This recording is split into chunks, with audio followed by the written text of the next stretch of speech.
Greetings and hello, and welcome to the show. On today's episode, you're going to hear from Ryann Dowdy. Ryann is someone who helps 7- and 8-figure CEOs generate sales on demand without using more of their time. And she does this by helping them build high-performing sales teams. Now, in this episode, you're going to want to grab a pen and a pad and take lots of notes because Ryann really delivers the goods, and you're going to learn everything that you need to know to get started building your own high-performing sales team today. So take care and get ready to learn right now. So Ryann, welcome to the show. Thank you so much, Tony. I am excited to be here. Well, we're so excited to have you because I have to tell you that sales is almost like that 4-letter word or 5-letter word that most of us really don't like to do. We don't like to sell, right? We don't like to do it at all. So a lot of people, they like to, I guess, what you could call work in their business and on their business, when they should be doing more things like strategy and stuff like that. But it sounds like you free them from the dreaded sales and you help them to put systems and teams in place so that they can run their business more smoothly. Why don't you just tell us about that? Yeah, so absolutely. You're totally right. Sales is for sure a 4-letter word. And there's two things that happens, right? There's the new entrepreneur phase, and then there's the business growth phase, right? And in the business growth phase, we do have to learn to sell, right? Like we have to be able to sell it if we're ever going to teach anybody else to sell it, right? If we're ever going to be able to have that high performing sales team. So the first thing we have to do is we have to master that, right? But then once we get to that point in our business where we create that bottleneck, where we're the reason that the business isn't growing because we're doing the work, right? We're serving our clients. We are leading team in some capacity or another, right? Maybe we have contractors or other employees that we're supporting in the business. And it literally gets to a point where the business can only grow with as much time as available on your calendar. And that's when it's time to really start thinking about hiring a sales team in your business. And this is very common practice in the corporate world, right? In traditional business, there's sales teams are a thing, but for some reason in online entrepreneurship, this piece is somewhat of a pain point for a lot of people to let go of. Out of a fear of losing control, out of a fear of slowing down business growth, out of a fear of clients needing to talk to them to do business with them if you're the strategist and the thought leader. So we do a lot of things as far as overcoming the mindset, really helping you set your business up for success so you can bring in a salesperson.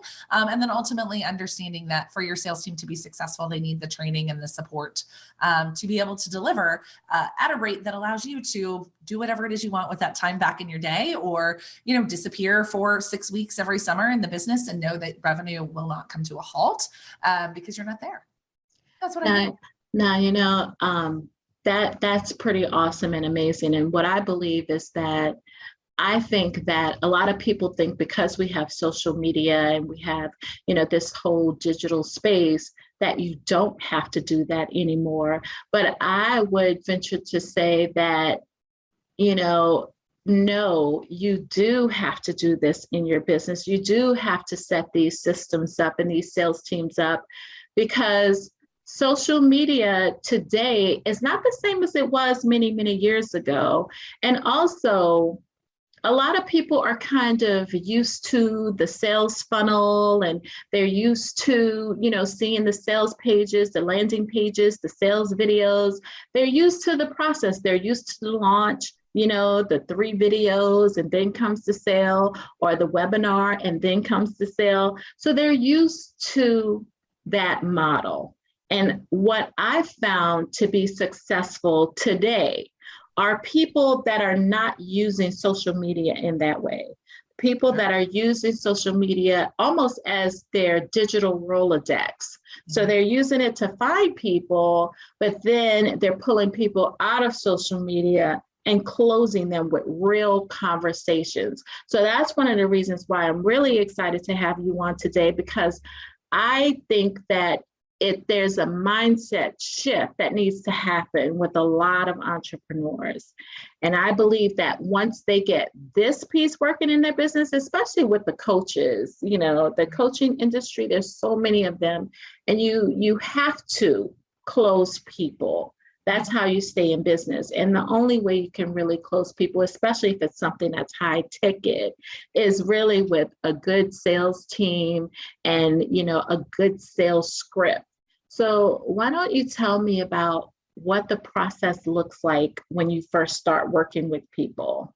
Sure. That's a great question. And you are like, believe it or not, guys, I did not tee her up for that, but that's like 110%, what we believe. So, and I'm actually kind of, Tony, I'm a both and, not an either or, right? Funnels and webinars and launches and stuff, they absolutely positively still work.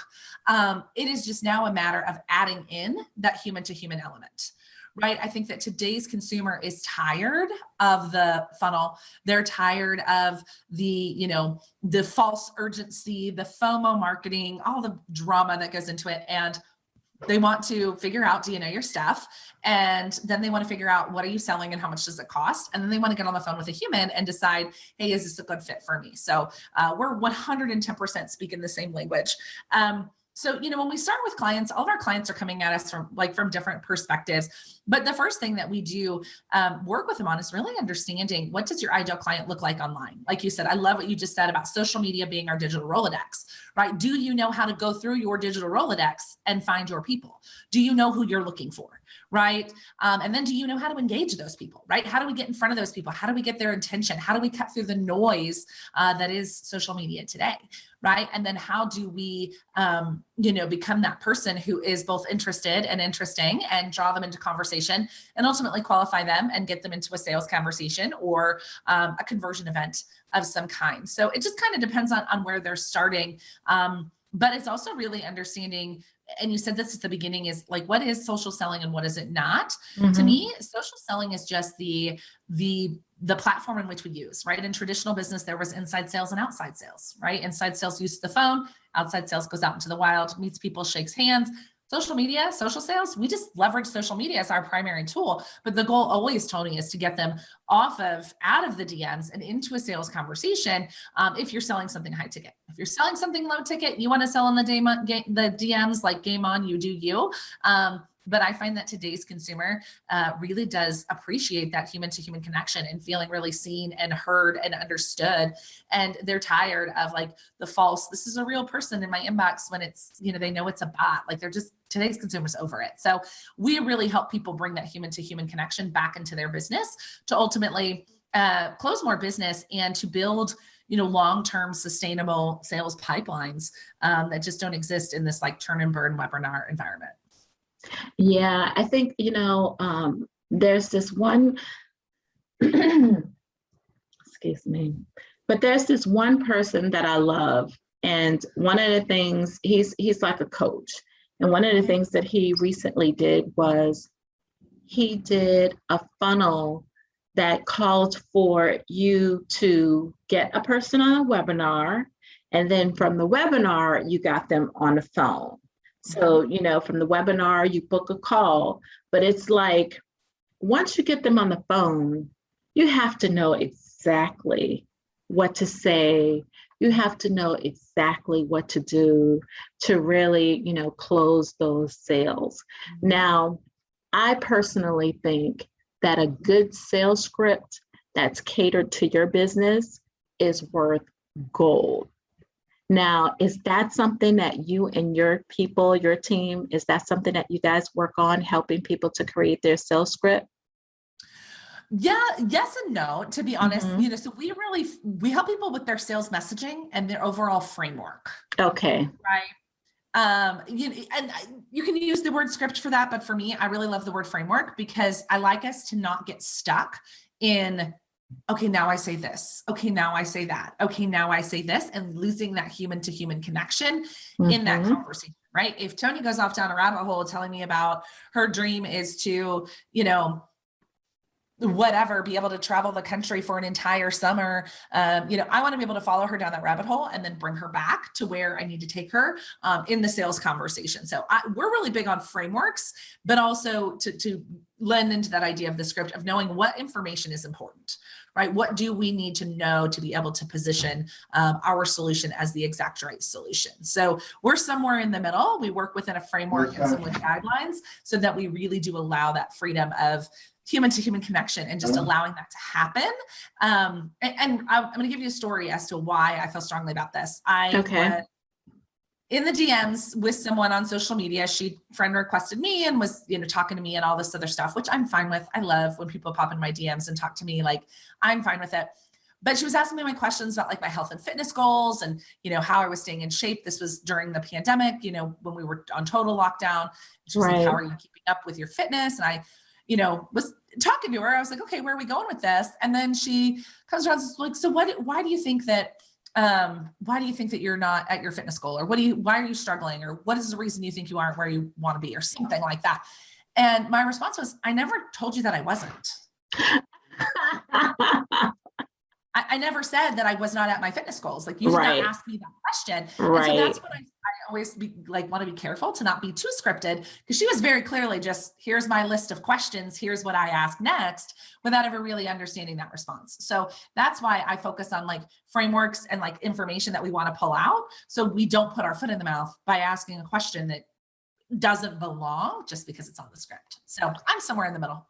Right. Now, I'm glad you said that, because I think that oftentimes when you hire people, to be a part of your sales team, now, is there some special training that you take people through so that they don't fall into those types of traps? Because some people, now listen, we could have a whole different podcast on how to hire your first employee. Right? Sure. Because there are employees that will do exactly what you say. So if you give them a script, they're going to read it exactly the way you have it written down there. But is there a special way that you work with people so that they don't fall into those types of traps? Because that's a big one, where people will just go down the list and ask the questions. And, it could be very much so that the person who created the framework, like you like to call it, really didn't think that all the way through. So, because if you would have thought it through, then that would not have been positioned the way it was. Maybe that would have been the first question. Are you struggling with, reaching or maintaining your weight loss goals or something like that? So, so do you capture those types of pitfalls in creating the framework, or can you capture some of those pitfalls in the training of the individuals? Or is it a combination of both? Definitely a combination of both. Okay. So we teach like when we're in the DMs, using that as an example, we teach a process we call the 6 pillars of qualifying, which are 6 pieces of information that we need to know to figure out, is this person my person? Are they someone I should even make an invitation to a sales conversation, right? And so we have all the pillars mapped out, like we help them map them out, Tony, but then how they get to discovering those pillars is totally up to them. So they kind of have a checklist of information that they're looking for, but it can happen in a really organic and natural way. But then also one of the big things, and this is the reason why we created Social Sellers Academy, is the idea of like practice, right? They say that mastery takes 10,000 hours. Kelly Roach is my business partner. She always says that, we want to train for business like athletes train for sport. Athletes practice, right? They practice day in and day out before, a swimmer ever gets in the pool for a meet. They've swam God knows how many, so we also focus on the practice piece, Tony, so that they learn how to think on their feet, right? We run the drills, we throw things at them so that they're able to think critically and still be able to get to their 6 pillars. So it's a little bit of both, right? It's giving them the roadmap, right? But it's also making sure that they've run the drills enough that they know how to, how to take the detours when they need to. Yeah, because I guess you get to a certain point in any business where if you've done it long enough, you Yep. will know all the pitfalls and all the paths that you can go down and all the different rabbit holes you can travel down with individuals, because your target market will only have but a few kind of objections or things that you probably will have to overcome, right? Absolutely. Absolutely. It definitely gets to the point where there's, 5, 6, 7 different scenarios that happen pretty Mhm. consistently. And then, anything else is just an outlier. So right, there comes a point where there's not a whole lot of objections or pushback or stalls that you're going to get from someone that are outside of, a core few. Yeah. And then I think the only way you get to it is if you do it. Amen. The only way you Amen. Got to find take it. action, right? That's it. That's it. So I love this conversation. Let me ask you this though. What are some of the things that people are doing wrong when it comes down to social selling?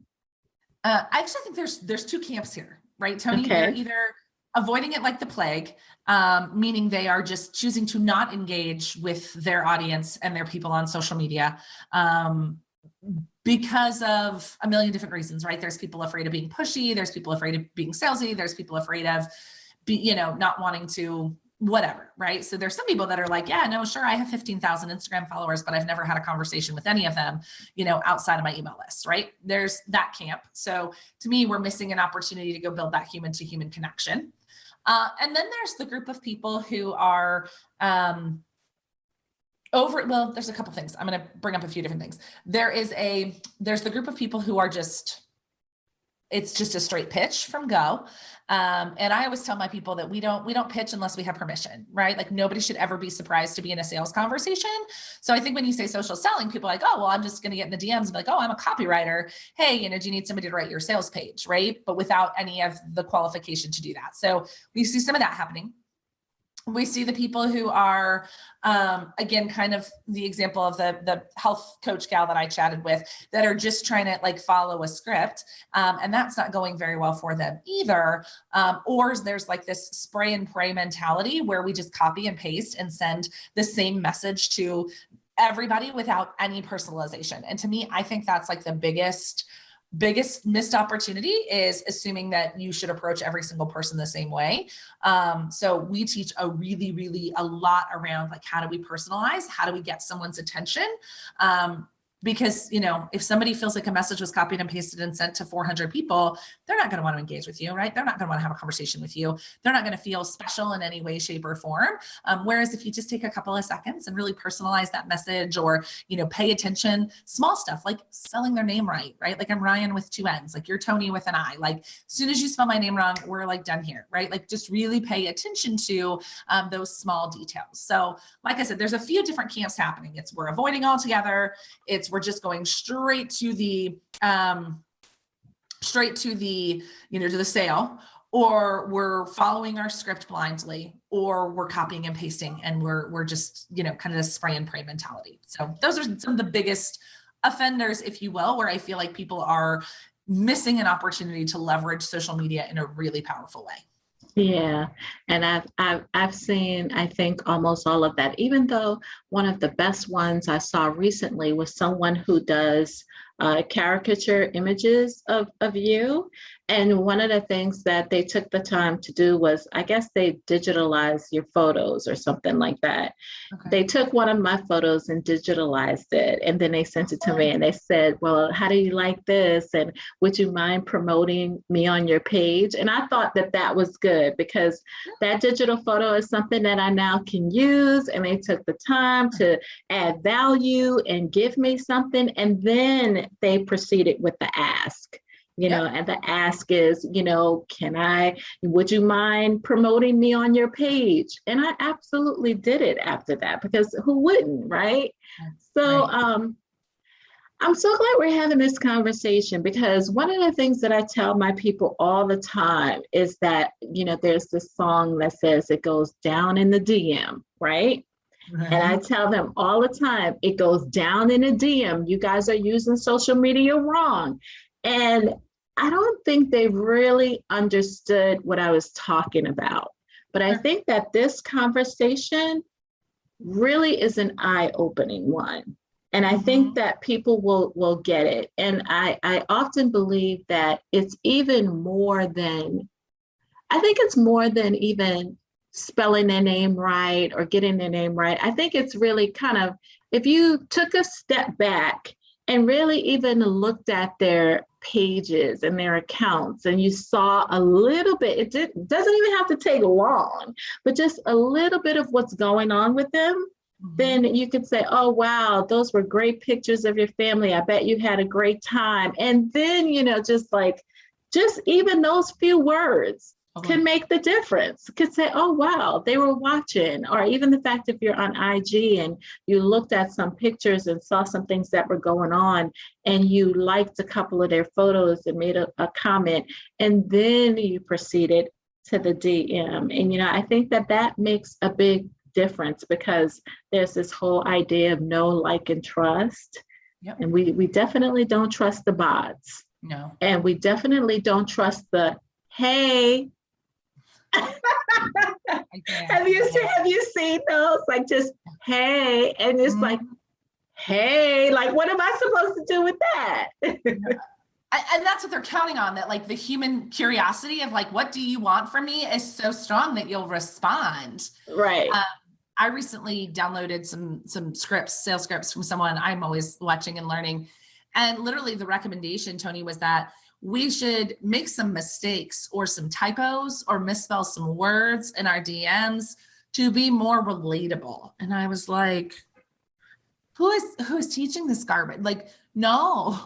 So like, there's all sorts of stuff. There's the, hey, or yeah, like I had somebody send me a message the other day. She messaged me and I read it, but there was no call to action or anything in it. So I was like, okay, where's this going? And then she responds back with, you there? ?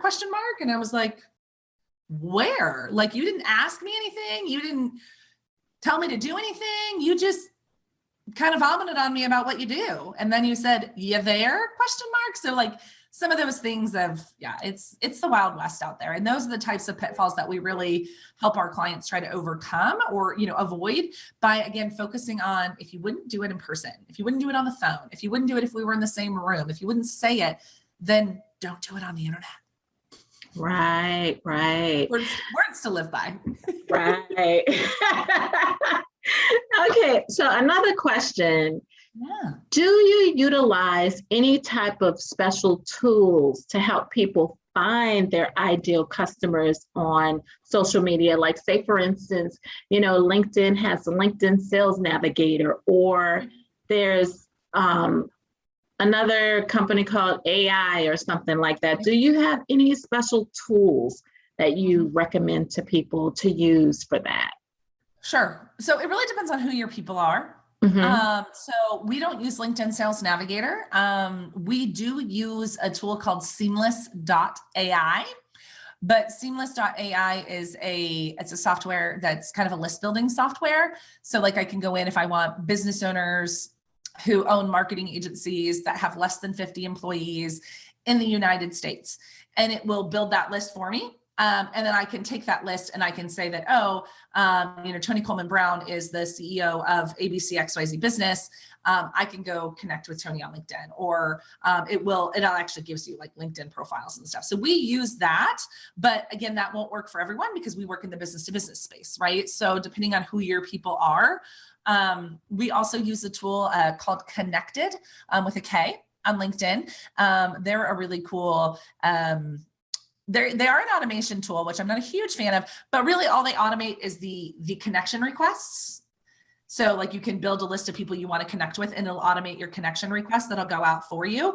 So that helps us in like my team being able to sit down and build lists and then be like, okay, these are all the connection requests for the next 2 weeks. That part's done. It's happening automated in the background, 20 or 30 a day. And then they just have to go in and start the conversation. So we just use some tools like that. There's some hashtag research tools that I know we've looked at in the past. We were never wowed.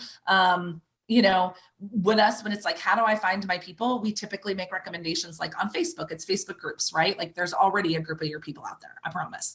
On Instagram, it is, what other influencers are they following? What hashtags are they using, et cetera. And then on LinkedIn, obviously, if it's in the business to business space, it is that job title. So the tools that we use are our LinkedIn tools, and we use them because, again, we're in that business to business space. That's not always going to be a fit for everyone, but those are the ones we use. Right, right. And I think that I think that LinkedIn is really getting up there though when it comes down to users, and the platform has grown a lot. The platform has changed a lot as well. And it's become a little bit more social. I think it might be getting a little bit too social for me though, but but it's getting there, and it's a good tool. And I think that most people that are on like Instagram and Facebook also will have a LinkedIn account, at least in the United States. Sure. I don't know about other countries, because Facebook has more people outside of the US than inside of the US. So right. Yeah, I mean, it's always very different, depending upon the business. And so with our clients, we usually help them kind of figure out what are your platforms and why. Again, we use them all because of who our ideal clients are. But in my first business, when I was working with new entrepreneurs, literally, Tony, we just used Facebook. Like, we didn't use Instagram, we didn't use LinkedIn, we just used Facebook because that's where our audience was. It was easy for us to show up there. So it's not about being in all the places, it's being in the places where your ideal clients are, and not kind of, and resisting the FOMO of like, must be everywhere. It's like, pick your lane and own it. And that's another reason why I'm such a huge fan of teams, is because there's just no way you as a business owner can actually show up on multiple platforms alone, and still run your business, right? Like there's literally that's their full-time job, is to create content. And as a CEO or a business owner, that's probably not your full-time job. correct. So that's another reason why I'm such a big fan of team. Yeah, yeah. My girlfriend, and who's my business partner also, is like, she, I believe with team, it stands for together, everyone achieves more. And she believes that teamwork makes the dream work. So you definitely need a team. I've loved this conversation that we've been having. I definitely have learned a lot. But I would like to know a little bit about your academy that you spoke about. Sure. So tell us a little bit about the academy. Yeah, so Social Sellers Academy is a 12-month intensive sales training program designed for business owners and their sales teams. So we literally, Tony, we train live 5 days a week. And we do that from exactly what I described before, was that mastery. Right? Like, if we could learn sales from reading a book, we would all be really excellent salespeople, because there's a lot of really good sales books out there, right? Learn by doing. You said that earlier as well. So we train live 5 days a week. We're practicing, all sorts of different stuff. We do a lot of direct message audits and sales process audits, and we focus on the mindset and the productivity and how do we set our time up for success. And then we train our CEOs and business owners around leadership and accountability, and coaching and training their sales teams to be successful. So it's a really, like I said, it's designed to be for both the business owner and their team. And it's designed to be like the sales training arm of your business. So as a small business owner, as somebody who used to wear the title of national sales trainer, most of us don't have, the cash to be able to have that person on staff to polish and train our people.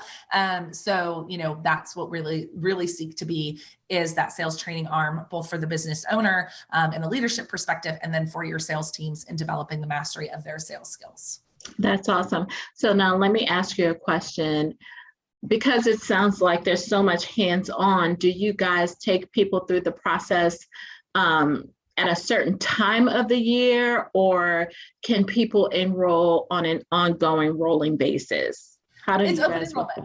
It's open enrollment. Okay. Absolutely. We are enrolling people every week. Okay. All right. So you guys are busy. Starts, the membership site walks them through the process, right? Start at the top and work your way down. And then the coaching, we roundtable through, because just like we said, there's not more than, 8 to 10 different conversations we need to have. So like today we role played the beginning of the consultation call, right? Last week we role played objections. In 3 weeks, we're going to be role playing objections again, right? Last week I did a training on lead generation. In 4 weeks, we're going to be having that conversation again. Also because repetition, like as far as the adult learning theory and how we learn as adults, like we need to hear things over and over and over and over again. So even if somebody is on day 1 in the program and somebody else is on month 8 in the program, the fundamentals are still the same. Awesome. Awesome. That sounds wonderful. So how can people become a part of your academy? Yes. Well, we would love to have a conversation with you just to make sure it's a good fit. There's a few things that are really important to us and the clients that we serve. So if you are interested in the academy, you can go to Daily Sales on Demand for CEOs. There's a tab there that says the Academy where you can get all the information you need and book a conversation with a member of my team. You can also follow us on Instagram at Social Sellers Academy, and a member of my team will reach out and connect with you there. And then finally, if you're just looking for more resources and you're not ready for the Academy yet, or you don't have a team yet, you can check out our podcast. It's called Daily Sales on Demand for CEOs, where we really pull apart all of the things that I just talked about for you. So. Awesome. That is amazing. So I hope that everybody will definitely take advantage of one of those things. It sounds like you guys have a wealth of information out there. I'm definitely going to check you guys out and link everything in the show notes. But this has been an amazing conversation, Ryann. I'm so glad that you decided to say yes and come on this show. I know that everybody, all of our listeners, is going to get a wealth of information from it. So this was awesome. So thank you. Are there any parting words that you would like to leave with our listeners? Yeah, well, thank you again for your kind words for having this conversation. And for anyone who is not at that point in your business where you're like, yeah, this is all well and good, like, but I don't have a sales team, or I'm not ready for a sales team, or I'm not there yet. I want to tell you that the most important thing that you can do at this phase of your business is just go talk to people. Just like we talked about your sales team going to talk to people, that's your job too, right? If you're still the salesperson in your business. So don't get hung up on the idea of like, well, I'm not big enough, or I'm not making enough money, or I'm not ready yet. Business is about relationships. So whether you are, at that 7-figure mark, whether you're, under 6 figures, talking to people will always be one of the most important things you do in your business. So don't forget that. Awesome. Great words to leave us with. I appreciate you being here today, Ryann. This was amazing, like I said, and I will definitely be following you, and I'll be spreading the word about what you do, because I know that there are quite a few people that need the service that you guys provide. So thank you. Thank you for existing, and thank you for being here today. Awesome. Thanks, Tony. So there you have it. Wasn't Ryann great? I truly enjoyed this episode with her, and I hope that you did too. And I'm looking forward to seeing you on the next episode of the Network for Women in Business podcast.